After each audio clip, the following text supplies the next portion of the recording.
Okay, this is the analysis for scenes 7, 8, and 9 from Act 2.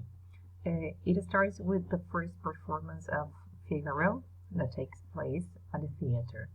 Salieri is talking to the audience and saying, and so Figaro was produced in spite of all my efforts. I sat in my box and watched it happen, a conspicuous defeat for me, and yet I was strangely excited. Although he wanted to have this opera cancelled, he extremely enjoyed that. And then he says, my march, my poor march of welcome, now set to enchant the world forever. He says this because remember that at the beginning of the play, when Mozart first arrives at the palace and he meets the emperor, Salieri has prepared a march of welcome to honor him. And later on, Mozart starts playing it by heart because he has memorized it. It was a very simple, a very banal piece, and that's why he could memorize it very quickly. When he started playing that, later on he didn't like a part and he changed some notes because he says that it was better trying that variation. And later on he started improvising on the march, and he created a wonderful piece, and that is where the Figaro was created. So the beginning of Figaro is based on Salieri's March of Welcome. Rosenberg, when the opera finishes, says vulgar, of course, and von Strax agrees with him. However, Salieri has a different opinion. He says, trembling, I heard the second act, the restored third act, the astounding fourth. What shall I say to you who will one day hear this last act for yourselves? You will, because whatever else shall pass away, this must remain. He considers that Figaro is one of the greatest masterpieces that Mozart has created, and there might be many other compositions that could be forgotten by people, but not this. This must remain, okay, must remain in the memories of all those who have heard this opera. Through my ears I saw the emperor yawn. He could perceive that the emperor shows this sign of boredom. When the opera finishes, Joseph coolly says, most ingenious Mozart, you are coming along very nicely. I do think we must omit in course in future. It really makes things far too long. Make a note, Rosenberg. He says that he should omit long pieces, okay? And, well, he just leaves, and Rosenberg gives Mozart one triumphant look and follows, okay? He's enjoying Joseph's comment. Mozart and Salieri are left alone, Salieri deeply shaken by the opera, and Mozart deeply upset by its reception, okay? He couldn't enjoy, or he didn't like what the emperor said, okay? The emperor liked it, but he did not fully enjoy it. So Mozart says asks Salieri, what do you think? Do you think I am coming along nicely? Repeating the emperor's words. And Salieri says, I think the piece is extraordinary. I think it is marvelous. Yes. And Mozart says, I tell you what it is. It is the best opera yet written. That's what it is. And only I could have done it. No one else living. Salieri turns his head swiftly as if he has been slapped. Okay, because somehow Mozart's arrogant comment saying that it was the best opera ever written and that only he could have done so somehow humiliates Mozart than any other musician. Now Venticello 1 says that Rosenberg is still furious with Mozart. He will never forgive me, and he will do anything to get back at him. Now Salieri, talking to the audience, says, so it wasn't hard to get the piece cancelled. In the entire year, Figaro was played only 9 times.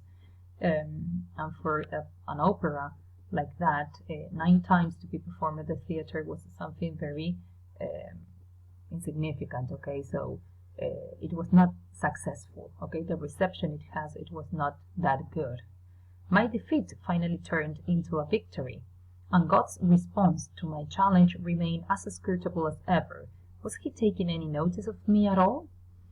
He says that although he was defeated because he couldn't make the emperor take that third act out of the opera, his plan finally succeeded, in the sense that although Figaro was not cancelled, people did not enjoy that so much, so they didn't attend the theater to see the opera. So it was only played 9 times, and then it was cancelled because not many people went. Not many people went to the theater, okay, to see it. Salieri says, I commiserate with you, my friend, but if the public does not like one's work, one has to accept the fact gracefully. He says this to Mozart. I must concentrate on the man. I decided to see him as much as possible, to learn everything I could of his weaknesses. This is part of Salieri's plan, to get closer to his enemy, to Mozart, to pretend to be a friend in order to gain his confidence, his trust, and to learn everything he could of his weaknesses, everything that could harm or that could hurt Mozart, that could be what he would take advantage of in order to destroy him. Now, going to scene 8, Mozart is again speaking with Salieri as he is announcing a plan that he has. He says, I will go to England. England loves music. That's the answer. I was there when I was a boy. They absolutely adored me when I was a child. People loved me. Perhaps they will again. Why don't you go to London and try? Because I have a wife and a child and no money. I wrote to Papa to take the boy off my hands just for a few months so I could go, and he refused. He's a bitter man, of course. After he had finished showing me off around Europe, he never went anywhere himself. He just stayed up in Salzburg year after year, kissing the ring of the Archbishop and lecturing me. Confidentially, he says, the real thing is, you see, he's jealous. Under everything, he's jealous of me. He will never forgive me for being cleverer than he is. I will tell you a secret. Leopold Mozart is just a jealous, dried-up old turd, and I actually detest him. So here Mozart is announcing Salieri his plan that he wanted to go to England to give some concerts so that he can earn some money. But his plan was not successful because he needed to ask somebody for help, and he asked his dad, Leopold Mozart, to help him, to keep his child a couple of months so that he could go to London, to England, and to try. But he refused, and that is the moment when Mozart starts insulting his dad and saying that his dad was even jealous of him, that he envies him for being more talented and cleverer than him, that his father has never succeeded at all at anything. He just went around Europe showing his young child, that is to say Wolfgang, but that he has never succeeded himself. In that moment, both Benticelli come to announce that Leopold Mozart is dead. And now Salieri says, do not despair.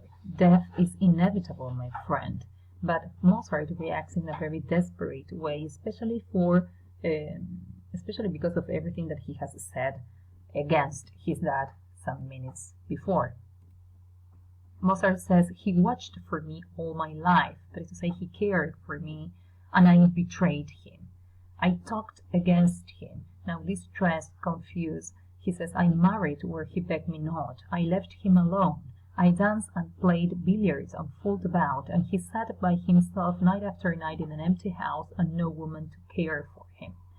So he feels guilty for everything that he has said and for not following his dad's advice, for leaving him alone, for marrying where his dad did not give his consent. Remember that Leopold didn't want him to marry Constance, but Mozart did that all the same. And he left him alone, and that's why he feels guilty now for everything that he has said. Salieri says, "Wolfgang, my dear Wolfgang, don't accuse yourself. Lean upon me if you care to. Lean upon me." And Salieri opened his arms in a wide gesture of paternal benevolence. He pretends to be like a father, opening his arms in order to hug, to embrace Mozart. Mozart approaches and is almost tempted to surrender to the embrace, but at the last moment he avoids it and breaks away down front to fall on his knees, and he cries, "Papa." Okay, and there is the moment that Salieri says to the audience, "So rose the ghost father in Don Giovanni." Don Giovanni is an opera that will be composed later on by Mozart, in which he will somehow talk about his father's death. So in that moment in the theater, we could listen to that music. At the beginning of Scene 9, again, there is an overture to Don Giovanni sound through the theater. So here we can listen again to the same music. Mozart stares out front. At the backdrop in the light box appears the silhouette of a giant black figure in cloak. While we can listen to Don Giovanni, this opera that was composed in honor to Leopold, we could also see a black figure at the end of the theater in the light box that was the upper stage. Salieri says, "A father more accusing than any in opera." A father, that is to say, referring to Leopold. "I look on astounded as from his ordinary life he made his art. We were both ordinary men, he and I." He's comparing now himself with Mozart. "Yet he from the ordinary created legends, and I from legends created only the ordinary." Here he's comparing and contrasting his talent with Mozart. Mozart is a genius who can create from something ordinary a legend, something incredible that will be remembered, whereas he can only create something ordinary. Now here Salieri wonders whether it is not time for him to show some pity, to stop his war against God and therefore Mozart, because in this moment Mozart was going through a very sad moment, emotionally speaking. So he says, "Could I not have stopped my word, shown him some pity? Oh yes, my friends, at any time, if he above," referring to God, "had shown me one drop of it. Every day I set to work, I prayed. I still prayed, you understand? Make this one good in my ears, just this one. But would he ever? He still prays for God to appreciate his music, but he believes God will not like that. Okay, and he somehow wants to represent the moment he prays to God, and in anguish he says, grant this to me. But now, as God, he is providing an answer as though he were God. No, I do not need you, Salieri. I have Mozart. Better for you to be silent. Ha ha ha. And the creature dreadful's giggle was the laughter of God. Now he's comparing God's laughter with Mozart's giggle. Remember, giggle is a kind of laughter that sounds very childish, very infantile, okay? And Mozart usually laughs in this way. He usually giggles. And now he believes God is laughing at him whenever he listens to Mozart's giggle. And he says, I had to end it, but how? There was only one way, starvation. Reduce the man to destitution. Starve out the God. Destitution is extreme poverty, and here are circled two important words. One is starvation, the other destitution, because Salieri's plan from now onwards will be not just to destroy him, not just to destroy Mozart's career, but to destroy him directly. Okay, if he can do anything to make him starve, that is to say, die from hunger, he will. Okay, so his plan now is to make him starve.